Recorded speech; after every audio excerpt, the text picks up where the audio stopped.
to get the words from this woman, it wouldn't be very kind.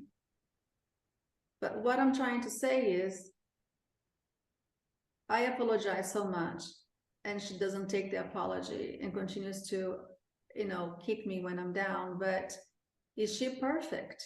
Like I'm saying, like she has stuck her foot in her mouth, time and time again. What has your off-camera apologies looked like? Is it text? Like, do you send emails, text? Like, what does that look like? Text, yeah. And then, that's another thing. Like, when I was scrolling down the texts I have with her, every time we text, I was asked about Frankie, like happy to see Frankie doing better. That was always my concern, I mean, it doesn't even make sense the way she's spinning this, the way because she knows me, and she knows me that 13 years of friendship, I never once did anything to her, and especially not in that respect. But yet she's crucifying me and goes out to emotionally lynch me. I mean, I felt emotionally lynched, that day, and even later in that day,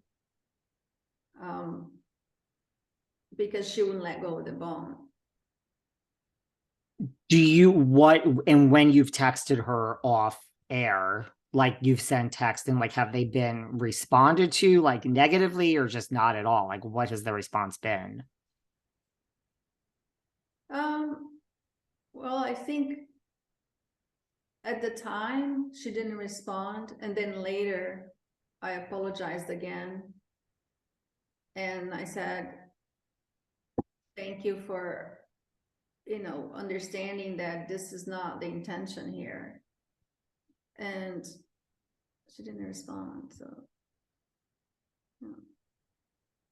do you think, like, because you said you alluded to like Marysol and Alexia were kind of looking for something that weekend, do you think that, and I'm not coming for anyone, I'm just asking these questions, like, do you think that Alexia's outrage is based on anything more than just pure outrage? Because it involves Frankie. Like, what I'm getting at is, like, do you think it's for the show? Like, do you think it's like, we're making a good show, we're in season 5, we know how to do this? Like, do you think it's exaggerated for the show, or do you think it's all well-founded? I think this is a twofold situation.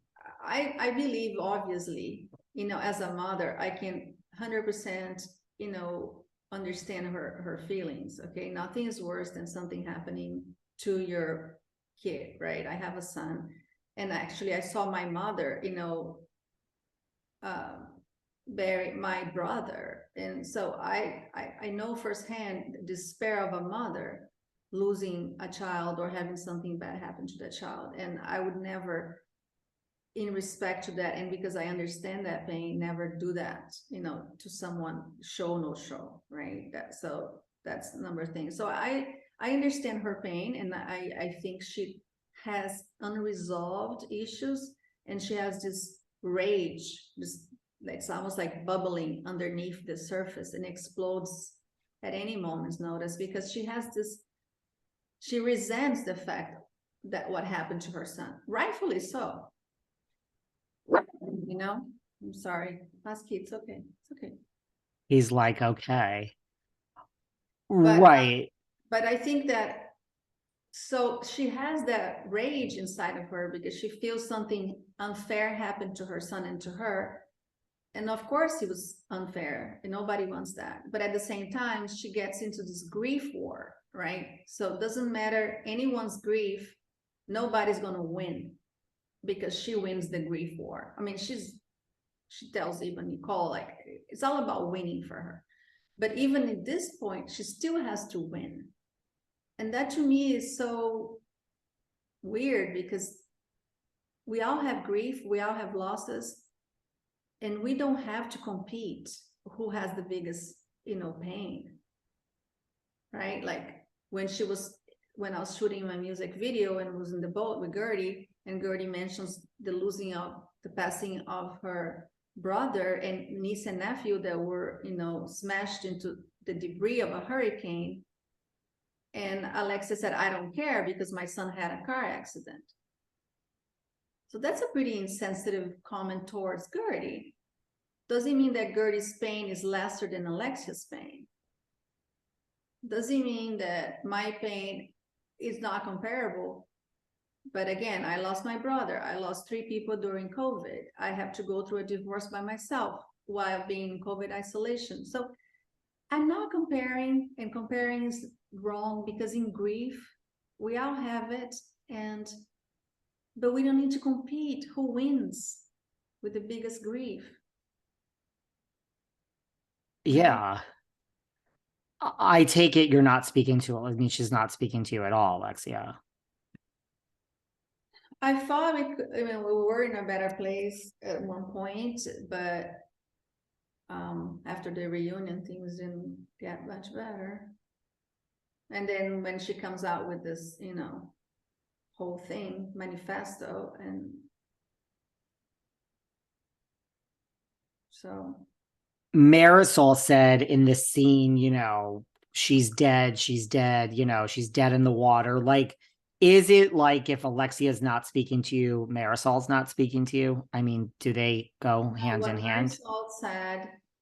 What Marysol meant is that I was going to feel the wrath of Alexia, because Marysol had received the wrath of Alexia a few times.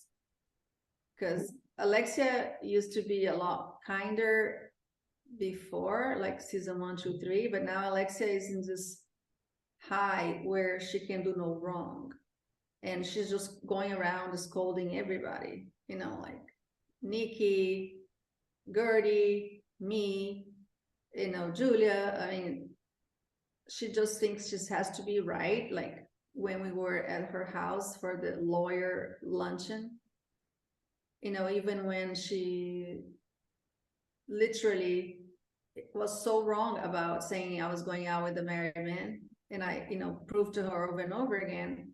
And I said, I really apologize now for slander. What does she say? Slander. Like, she's 12 years old. So the level of hubris and immaturity, it's real with her. She feels she's above it all, Well, this man we found out was not married, because she didn't scroll down to the bottom. He didn't seem very happy in that one scene that we saw where everyone was kind of coming for him. I mean, I take it that you are no longer with him. And we saw on the show a little bit that you weren't. Yeah, and that's another thing, like dating nowadays, picking up the pieces after divorce and being to be brave, because, dating nowadays, you have to be brave.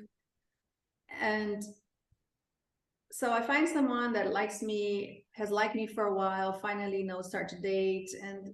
And right before that, the interaction with her, he had tell somebody when we walked up, Nicole's engagement.